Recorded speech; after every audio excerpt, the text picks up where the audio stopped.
चटकदार बाय मोहिनीमध्ये आपल्या सर्वांचे स्वागत आहे। आज आपण दत्त जयंती निमित्त कांदा लसूण विरहित चमचमीत मटार आणि बटाट्याची रस्सा भाजी केलेली आहे। तर तुम्ही अशा प्रकारे भाजी करून पहा, भाजी खूप सुंदर लागते आणि कांदा आणि लसूण आपण ह्या भाजीमध्ये वापरलेला नाहीये तरी सुद्धा भाजी खूप सुंदर लागते। तर अशाच नवनवीन चटकदार रेसिपी, पारंपरिक रेसिपी पाहण्यासाठी चटकदार बाय मोहिनीला सबस्क्राइब करायचं आहे आणि बेल आयकॉनवर क्लिक करायचं आहे, म्हणजे नवनवीन व्हिडिओज हे तुमच्यापर्यंत पोहोचू शकतील। चला मग तर आपण भाजी बनवायला सुरुवात करू। मिक्सी जार मध्ये आपण अद्रकचा एक तुकडा घालायचा आहे, सुकं खोबरं घालूयात आणि एक टोमॅटो घालायचा आहे आणि हे सर्व अगदी बारीक वाटून घ्यायचं आहे।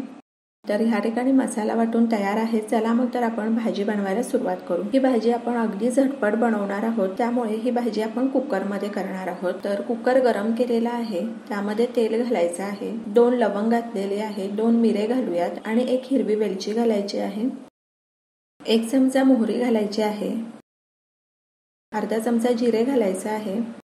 मोहरी छान तडतडलेली आहे। आता कढीपत्ता घालूयात आणि बारीक कापून घेतलेली कोथिंबीर घालूयात।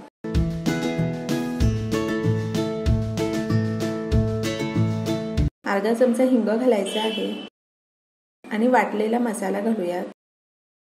मसाला लवकर सुटा होण्याकरता आपण तो झाकून ठेवायचा आहे। मंद आचेवर 5 मिनिटाकरता झाकून ठेवूयात। हे झाकण काढायचं आहे।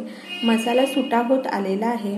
बारीक कापून घेतलेली कोथिंबीर घालायची आहे, कसुरी मेथी घालूयात, मिक्स करून घेऊ।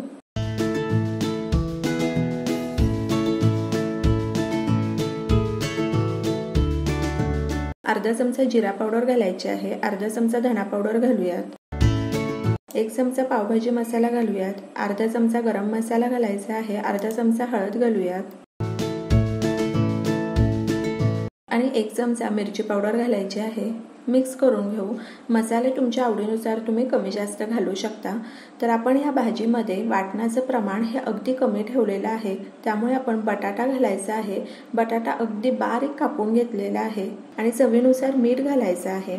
बटाटा झाकून ठेवायचा आहे 5 मिनिटाकरता।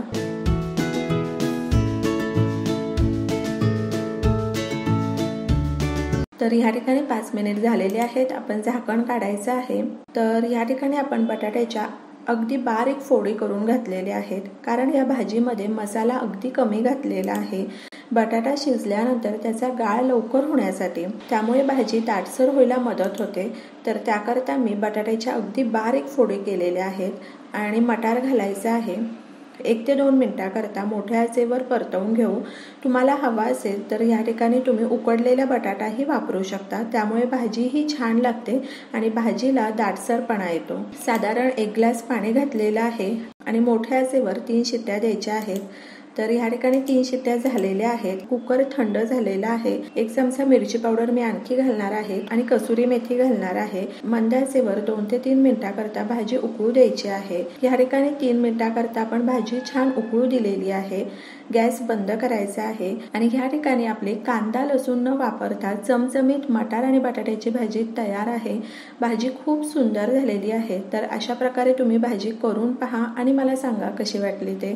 तर अशाच नवनवीन चटकदार रेसिपी, पारंपरिक रेसिपी पाहण्यासाठी चटकदार बाय मोहिनीला सबस्क्राइब करायचं आहे आणि बेल आयकॉनवर क्लिक करायचं आहे, म्हणजे नवनवीन व्हिडिओज हे तुमच्यापर्यंत पोहोचू शकतील। आणि वेळात वेळ काढून तुम्ही माझी ही रेसिपी पाहिली तर त्यासाठी तुमचे खूप खूप खूप धन्यवाद। पुन्हा भेटूया अशाच एका नवीन रेसिपी बरोबर।